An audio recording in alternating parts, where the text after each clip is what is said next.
Well, the misery is over. The misery that is the New York Yankees and the utter disappointing finish to this year, being swept by the Houston Astros, being swept in Yankee Stadium, watching Jim Crane, the owner that's had beef with Cashman. They clashed about the cheating scandal. Watching him raise that trophy high up in the air. Just a truly pathetic performance by the Yankees. Yeah, total heartbreaker. It's worse than it's been. Like 2017, I feel like I'm hoping, but I know it's not gonna fucking happen. I'm hoping that was kind of in some ways the beginning. Like this is the end, and it just didn't work out. And 2017, like there was a lot of promise. That was a roster that was not seen as one to do anything yet, and and Joe Girardi, who especially now is with the success Rob Thompson has had, and maybe you kind of should have kept that regime, that Girardi Thompson regime. Maybe you should have kept them around.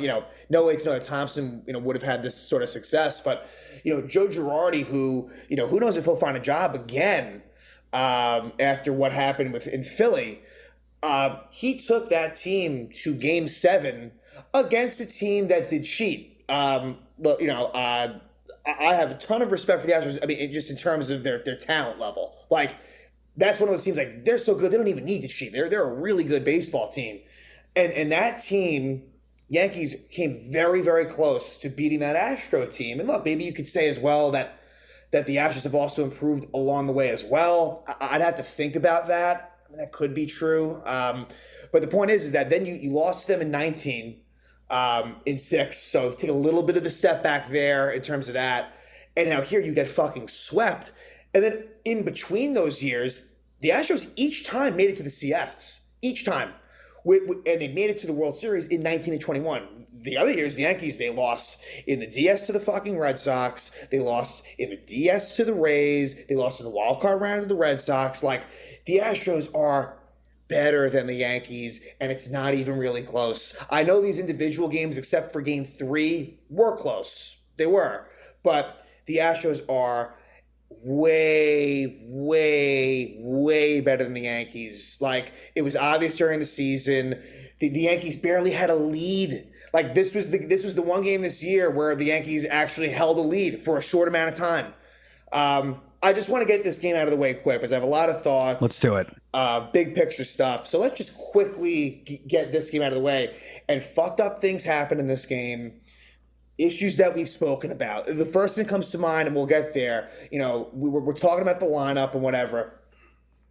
And I like the fact that Bader's back in leadoff, which I don't know why though. I mean, and a special playoffs for Harrison Bader. If there's one thing for Cashman gets to hang his hat on, that Montgomery for Bader deal appears to have been a good one. And even if Jordan Montgomery is successful with the Cardinals, Harrison Bader will be the center fielder next season.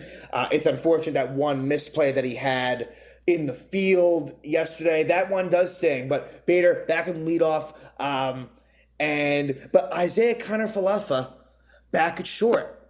I just, for the life of me, don't fucking get it. Like, you finally benched him. You finally pulled the plug on that in the Cleveland series. And then Game 1, he was the starter at short. Then you go Peraza in Game 2. Then you go Cabrera in Game 3. Then back to IKF now. And look, IKF as a hitter, don't mind him so much. As a hitter, he's okay. Not good enough to make up for the mistakes he makes. But you kind of knew that his defense was going to rear its ugly head.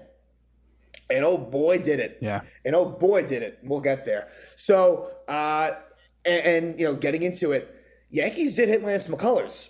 They did hit Lance McCullers. That's the sad part. I really thought, I wasn't feeling great going into this game, but once the Yankees jumped out to a 3-0 lead, I'm thinking, they'll you got Nestor on the mound, they'll win this game. They'll probably lose the series, but you know what? Like, they won't get swept. And it starts out with, Bader getting a leadoff single. You get a hit by pitch to Rizzo, and then an RBI single for Stanton. I know Stanton's numbers aren't there, but Stanton, for me, it's a wide gap, but just in terms of this postseason, it was Bader, Rizzo, and then Stanton. I mean, there's definitely a line there, but Stanton, I don't know. I just feel like he does come through in some big moments. Stanton gets that RBI single, and then Glaber gets lucky, but you know what? The Yankees hadn't been really getting a whole lot of good breaks. He dunks an RBI single, makes it 2-0 Yankees. We go to the second. Nestor doesn't look quite right, but Nestor's doing what Nestor does, seems like. We go to the bottom of the second. You get a leadoff double by Connor Falefa. Judge gets a 2-out walk, and then Anthony Rizzo with an RBI double. Rizzo is just a very solid player. Has playoff experience. He's the type of guy that you would want on your team, ideally. And Rizzo makes it 3-0. And then Stanton, unfortunately, does strike out. He had a pitch to hit. A hit there could make it 5-0. That ends up being kind of big. And so it stays 3-0. And then Nestor gets into trouble in the third inning. Maldonado leadoff walk, and Martin Maldonado, whether it's Austin fucking Hedges or Martin Maldonado, the Yankees just struggling with these weak hitting catchers is just beyond me. Meanwhile, Jose Trevino, nowhere to be found. I mean, what a great story that had been. He completely fell off, and clearly, he just became the player that he really is. Yeah. Very likable guy. A lot of these likable guys, unfortunately, I'm going to be talking kind of badly about, Nestor Cortez being one of them. You get an Altuve walk, and I guess it was during the Altuve at bat. I think it might have been during the Altuve at bat or after the walk. They go out with the trainer to talk to Nestor. And that's a tough call right there. Something was wrong. And, apparently there was a groin issue. And it's kind of funny. I really kind of felt like when they put him on the IL in September for the groin injury, I thought that was such a phantom. We want to just kind of cut back on Nestor's innings. Mm-hmm.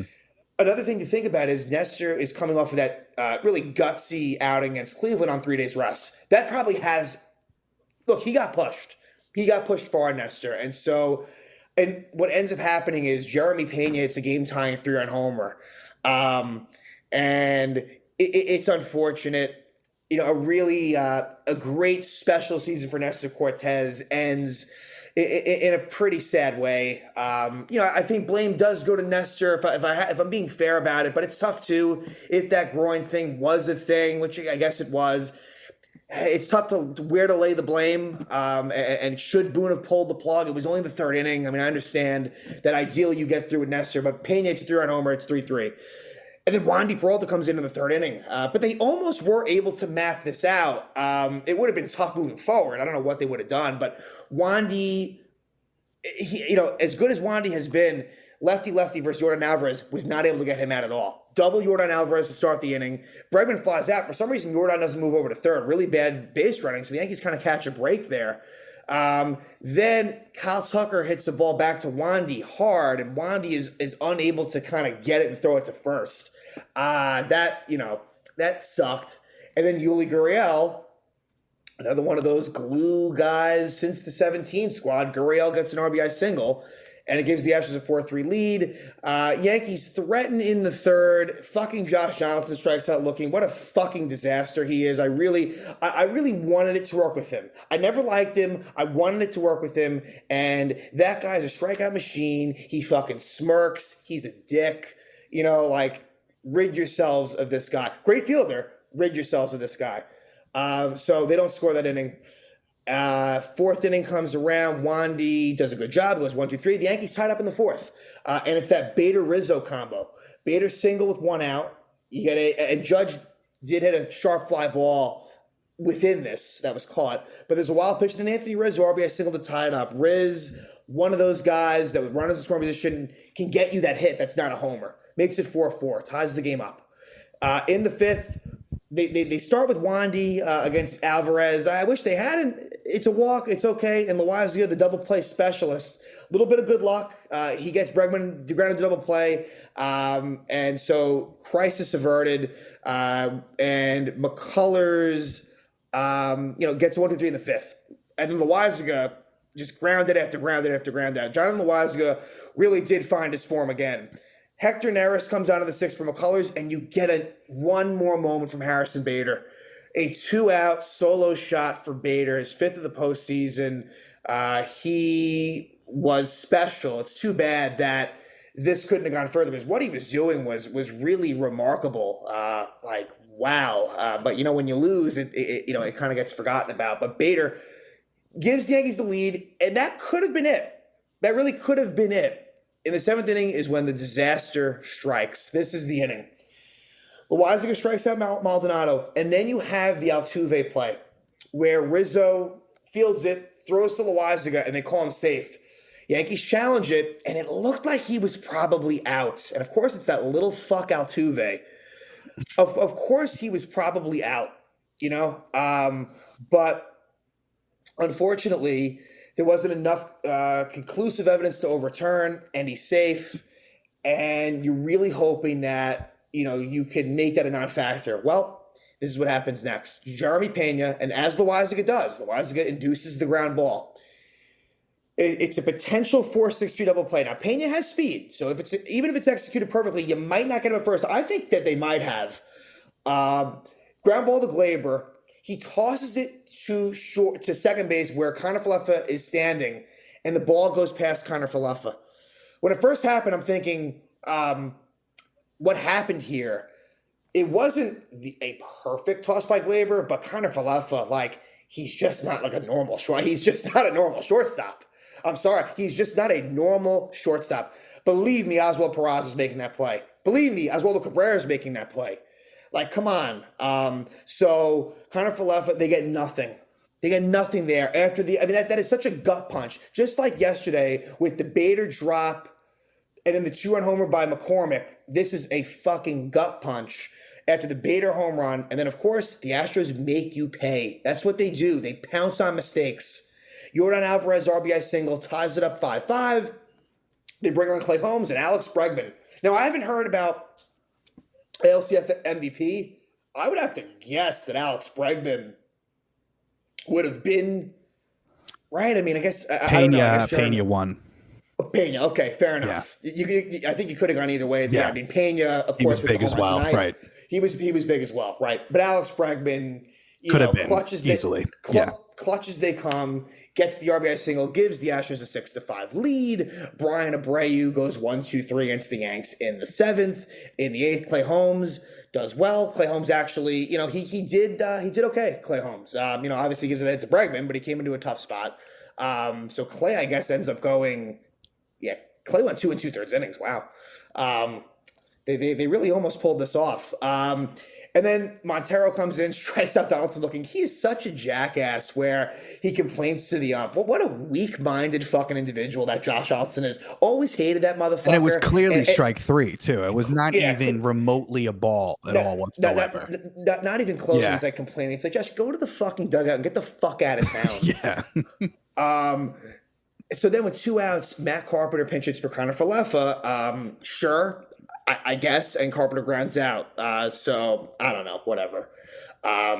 Honestly, it probably would have been better served just having Kiner-Falefa hit for himself and then have Carpenter pinching for and hope he gets a hit. Then have Carpenter pinching for Trevino and just get that part of the order out of the way. But I digress. 9th inning, there's a good bit of defense as Pena. I guess it was a bunt or it says ground bunt. I guess he did try to bunt. Clay Holmes makes a nice play, throws it to first. They get the out of first, and then Altuve is rounding from second going to third. Rizzo throws it to third. Donaldson makes the tag, and Altuve goes off the bag. So a nice bit of defense, after completely, shitting the bed defensively. It's too late. And then Ryan Presley comes on, and Trevino flies out. He's giving you nothing. Neither did Higgy.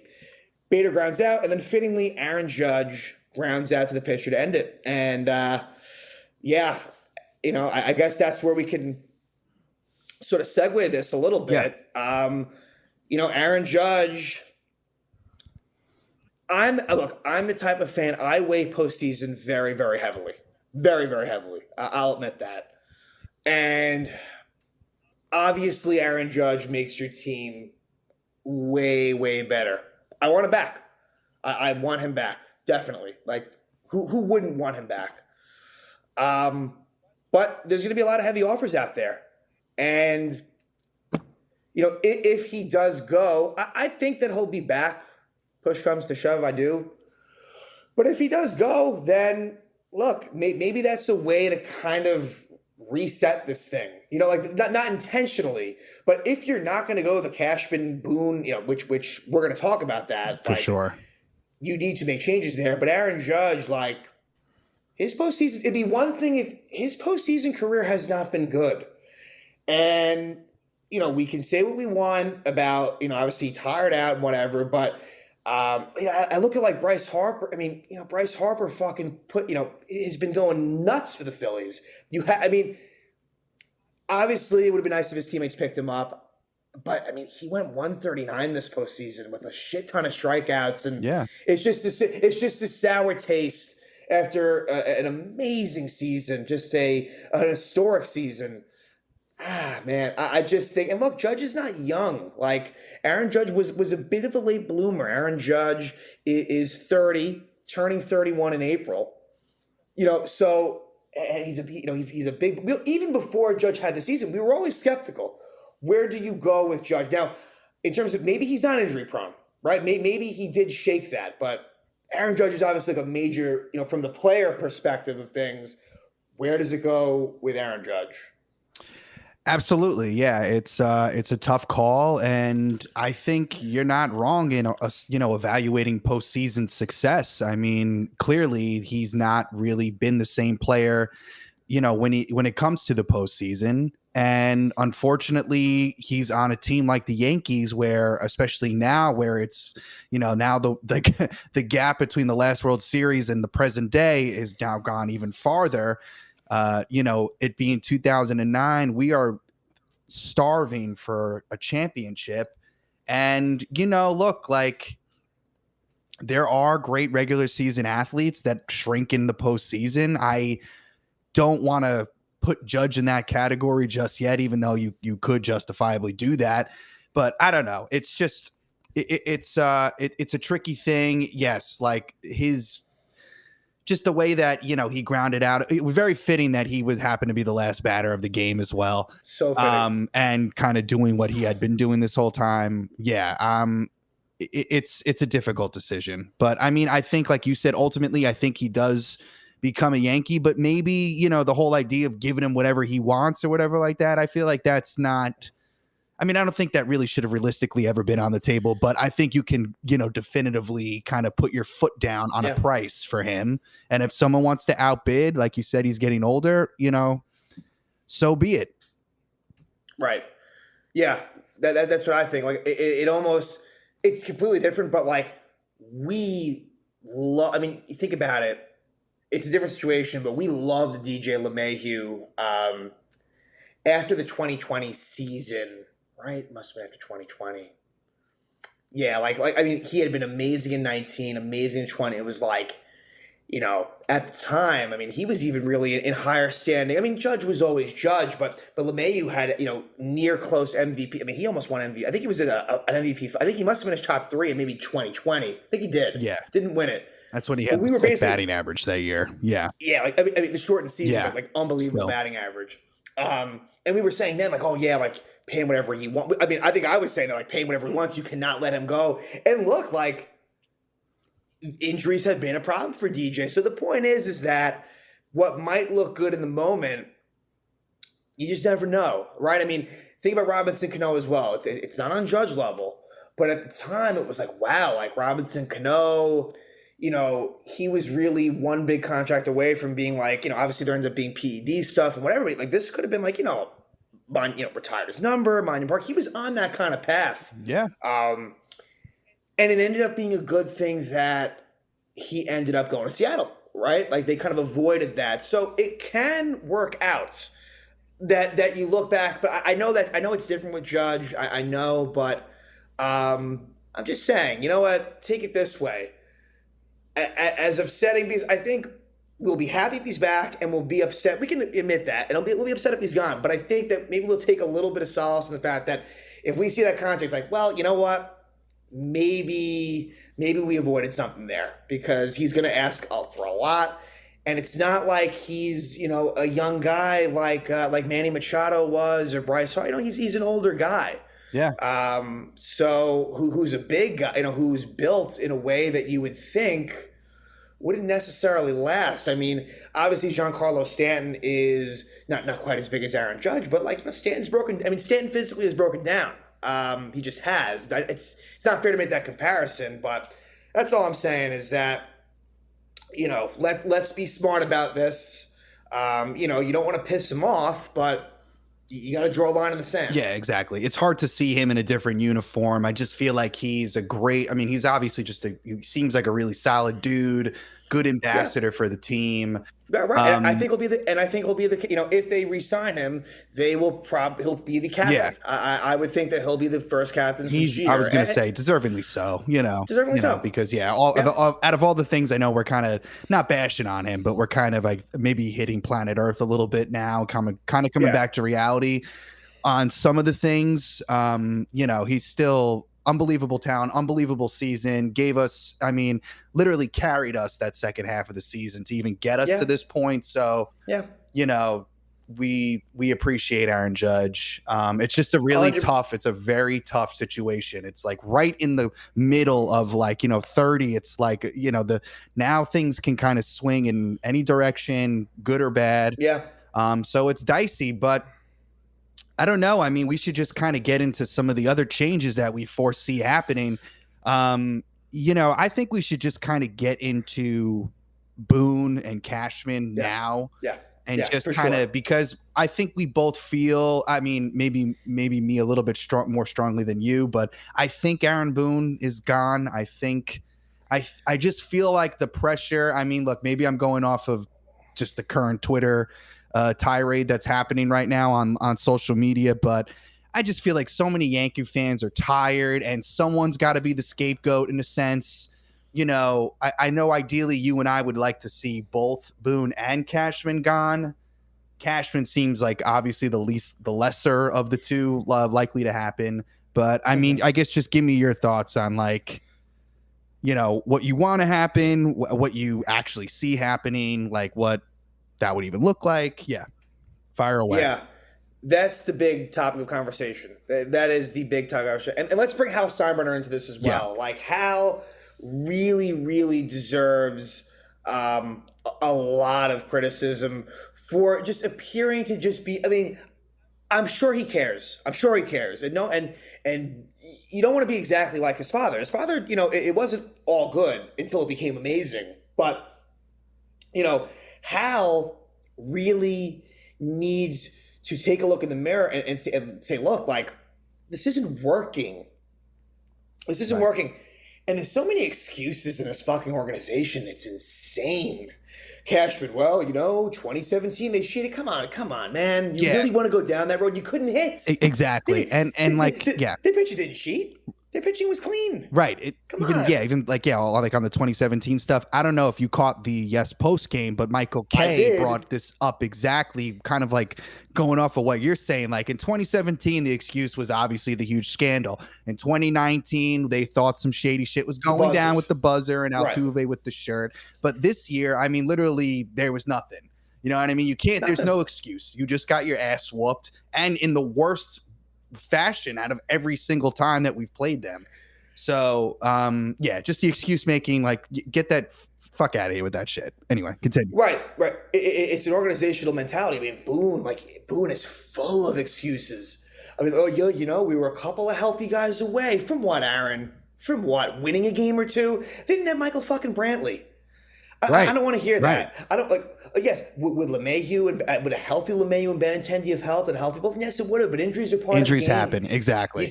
You still would have definitely lost. There's just so many excuses. It's just it's a loser fucking mentality. Gut it. I hate them. With Boone, it's I'm just sick and tired of it already. Can you really picture Aaron Boone fucking hanging that trophy up and no. Come on, who are we kidding? There's enough of a sample size now. There was already had been, 5 years. But we It's been 5 seasons. And clearly, he is not the one that's going to push us over the. Good guy, means well. To be honest with you, if he doesn't hit the home run versus Wakefield, is he our manager? I don't think so. I guess he would. No, he would be long forgotten with a lot of those types of players. I guess so. But I hope you're right about Boone. The problem is that he's really just Cashman's puppet. at the end of the day, what is Boone even doing? But then it goes back. But then, like, on the K show, they talk about, like, oh, like, you can't just let Boone have the job for life. Like it's like with Dave Roberts. I mean, Dave Roberts has had another some situation more than Boone, but it's like they have to have some, decision making, and they have to have some role. So it's like, I just think, even if it's for fucking fans, I don't want you to do things for, like, fan service, but it's like, last year was insane. I mean, really, they should have been fired after last year. Definitely, yeah. And I know that this year was technically an improvement, but what I hope, what doesn't really mean anything, I don't think, like, Cashman's contract is up. Boone, they signed like a 2-3 extension. I don't think any of that, I hope that none of that really means anything. I hope not. I mean, in Cashman's case, I hope it does, but, I don't know why they gave Boone like I hope it's just kind of like part of the process, but it is interesting though, Casey. I feel like sometimes, they really were giving it, like Kay and company and Curry and Flaherty really, and that's why I do like the yes post. They tell it to you straight. Yeah. I don't Especially know with Michael Kay there. With Michael Kay there, I feel like, right. Jack has always been a brutally honest person, but now that he's also got Michael Kay there, Flaherty and Lorenz can't really, poo-poo it as much. You know what I mean? I mean, like, I like them, but you know what I mean? They're a little bit more even keeled with Kay. And Flaherty does the jabs. He's got a couple jabs. Yeah, he throws his jabs in there. But yes, that could be a good sign, I guess, if I'm really trying to, hope here, is that, like, they're really being hard. I mean, they're not holding back, and maybe that's always happened, but it feels like the vigor, it feels like the anger from the fan base is even stronger. So I do hope that Boone is fired, but Cashman's key as well. Cashman is key. Like, that to me is like the granddaddy of it all. I feel like that's the one that really has to go, and then everything kind of changes. But look, if we're going to settle on something, Boone, I would still be happy with that. I think they'll both be back. But I think maybe it's the pessimist, maybe it's just the pessimism in me. But it's like, how can Cashman fire Boone when Cashman's like making all the decisions? Yeah. It's like, how could he possibly do that?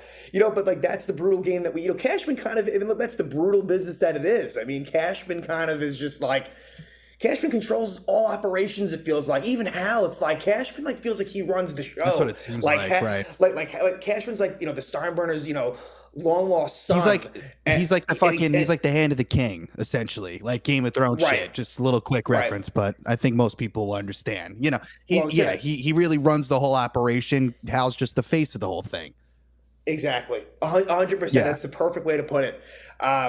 So look, Brian Cashman, there's been some good moves made, and then there's just moves that you just have you scratching your head. A big, honestly, like, there's so many of them, right? I mean, like the Joey Gallo trade, was like insane when you think about it. I mean, obviously now we don't talk about him because he's gone, but like that was just to acquire a player like that is stubborn. And at the same trade deadline, you trade for Rizzo, like, who is exactly the type of guy you do want. It doesn't make sense, really, because for every, like, he'll give you some good deals. There are some good there's good stuff in the mix there, right? But as it turned out, the biggest transaction that occurred this offseason was Donaldson and Connor Falefa. Yes. For Sanchez and Urshela. Yeah, let's get into that, because I agree. That was a huge lineup shift for us. And at the time, it seemed like a good idea, especially in that first half of the season where things looked great. But, man, did things kind of turn around quickly. Completely. And I wanted to be optimistic about that. It was always a strange trade. It was always strange. I think my hatred for Gary Sanchez was a key factor, and that was proven true. Gary Sanchez did nothing with Minnesota. Like, that was a good thing. But in hindsight, just get rid of him.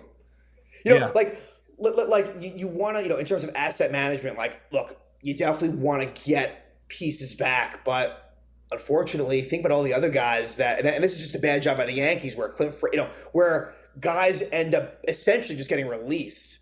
I mean, or you get nothing back for them. Clint Frazier, Miguel Andujar, There's others that Greg Bird. There's, Right, Greg Bird. a lot of those guys that were kind of part of the Baby Bomber crew. And you end up getting nothing. So look, I wanted, and that's why with Glaber, I feel like do it now. Like do it now. Do it before. Even though I want to get rid of Donaldson as well. So that's another topic of conversation. But going back to that fucking trade, oh my God. I mean, look, we like Gio, right? We like Gio. Yeah. Gio had some flaws in his game, but he's a good fielder, solid hitter, made contact.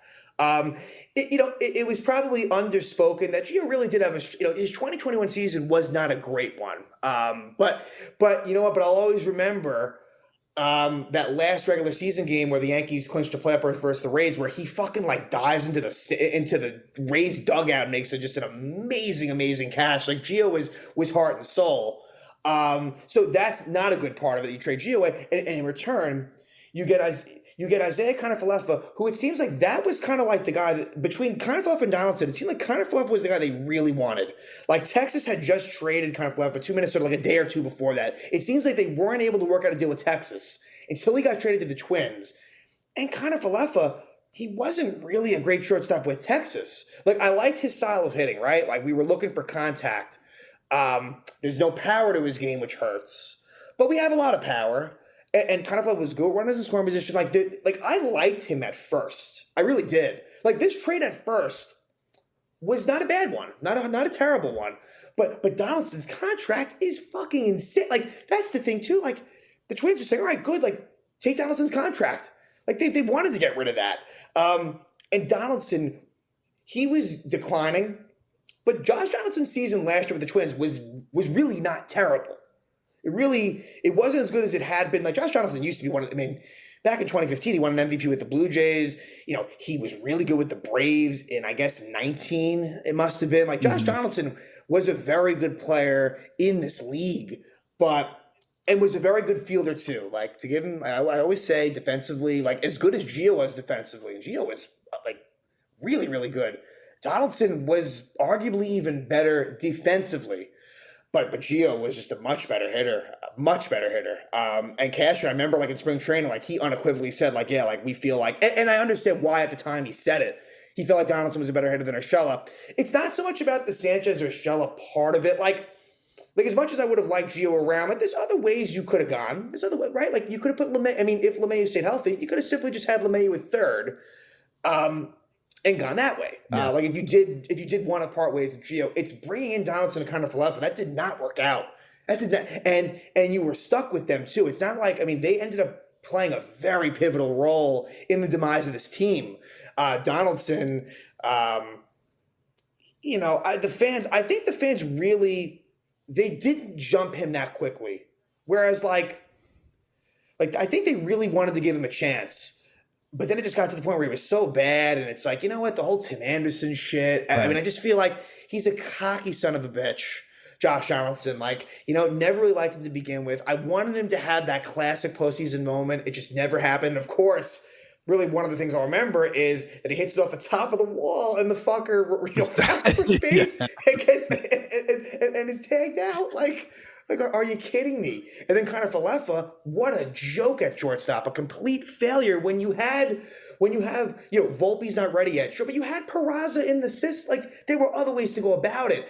And I know fans wanted, Carlos Correa. There were other directions as well. There's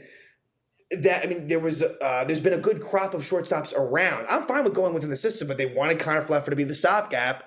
And that was a bad trade by Brian Cashman.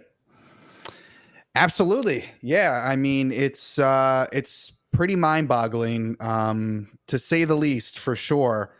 Maybe we should just let's kind of look into some of these other players that, obviously we already talked about Judge, but just in terms of people that we kind of have to keep a little bit of an eye out for, we see that Rizzo's got a player option, and as well as Sevy with the club option. So, but I would say that, they're probably going to be back. What do you think?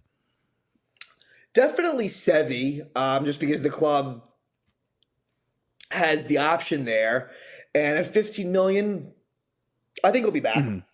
I think that Sevy showed a lot. Obviously coming off of the injury, he really was hurt when you think about it, really for 3 years. Yeah.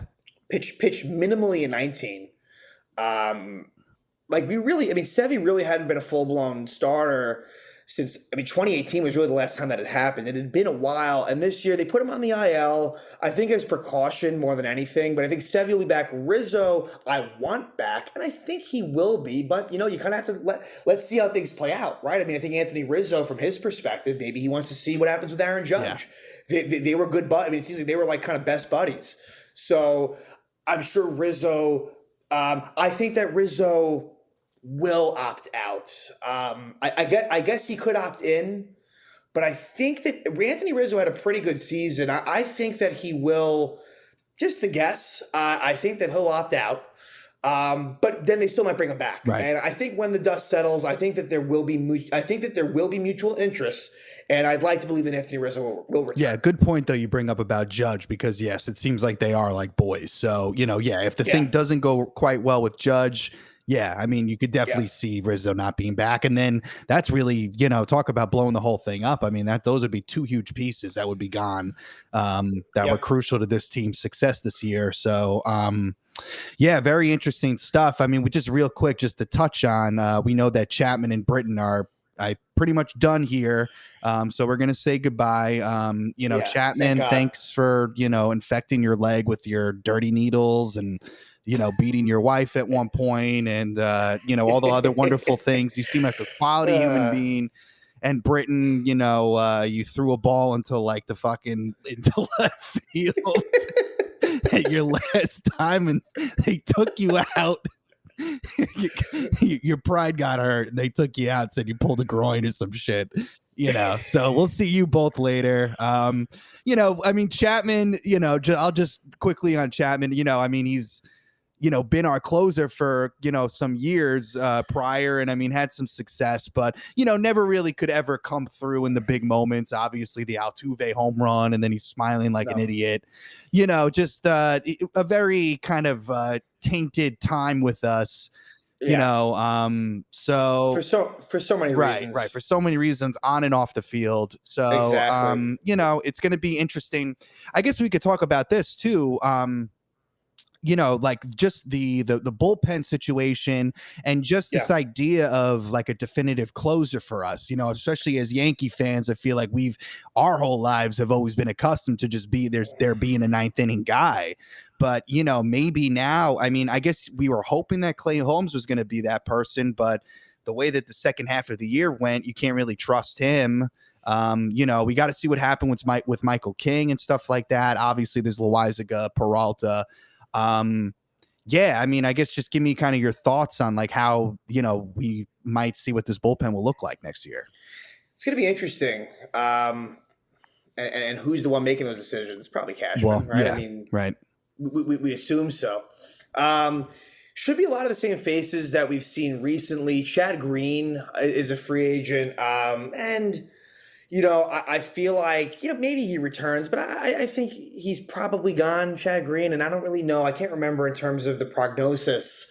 Like, will he be out he might be out a good amount of 2023 as well, which might be a deterrent.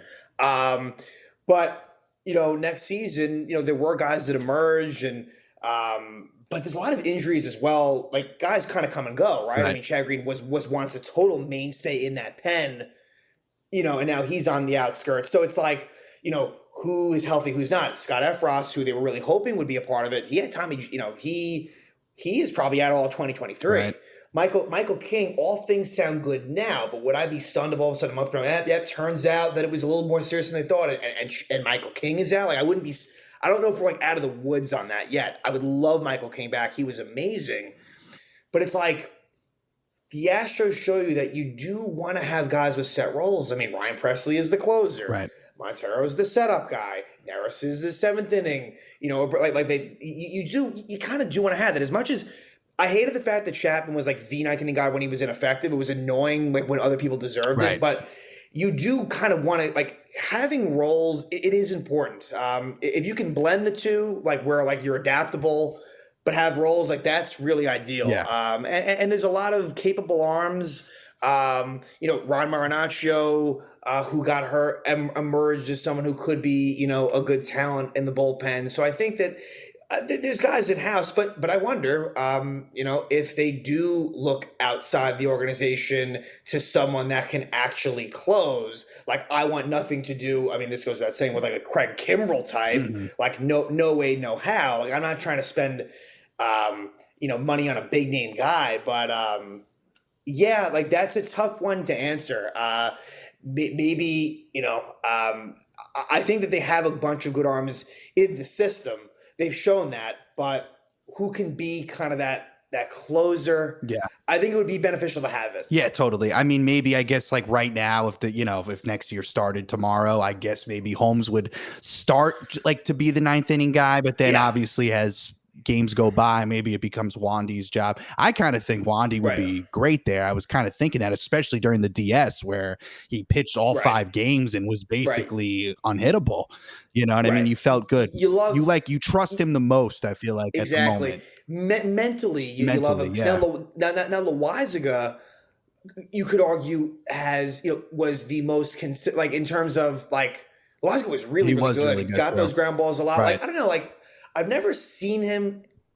I don't know, like if he has the mental makeup, maybe to be the closer. I mean, he's certainly worthy of discussion, but Loaisiga is almost, you like him in that fireman role because he's so good at getting that double play. Like he can get you out of jams. So Loaisiga, isn't so much the traditional start the ninth. He's kind of that bring into the middle of an inning type of guy. So, but it was good to see Loaisiga like get back to 2021 type Loaisiga. That's a good point. Yeah. So yeah, it's too bad there were some injuries that kind of happened down the stretch, but the question will be like, will they try to find a closer or will they try to shoehorn, Holmes or someone else into that role? Yeah, we shall see. I mean, it's going to be a very interesting offseason to say the least. We'll be sure to update you guys on news that comes in about, any kind of, signings or, any players that are leaving the Yankees or anything like that. Yeah, I mean, I feel like we kind of touched on everything. I think, like you said, Cashman really is, if we really want to change things up, truly, you're going to have to get rid of him. It's going to start from the top, just a whole philosophy, a whole culture change. Right now, I almost feel like the whole Steinbrenner situation is very Jerry Jonesy-esque in the sense that it's all like, all at this point, like it's buddy almost. And it's not like the lines I feel like are blurred a little bit in terms of, business relationships and familial relationships. I understand that Cashman and Hal have a history together because of all the years together with Cashman working there, but I don't know. I'm just hoping that something happens like that, but like you said, it's going to be a very tough Band-Aid to rip off for Hal, so we'll see if he goes through with it. But yeah, very disappointing way to end this season. I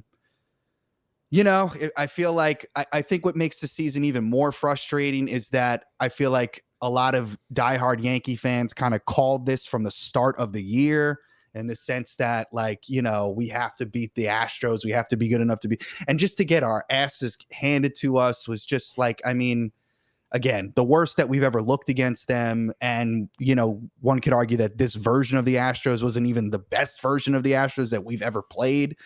And to just get embarrassed like that was brutal. So we'll see what happens. As always, guys, thanks for listening. Please like and subscribe to the show. We also cover Giants and Ranger stuff. We had a Ranger and Giant game today. One did good, one not so good. But Derek already has those episodes up on YouTube right now. Please go check those out. And, Yankee fans, let's hang in there. Let's hope that some good news is on the horizon for us. But until next time, take care.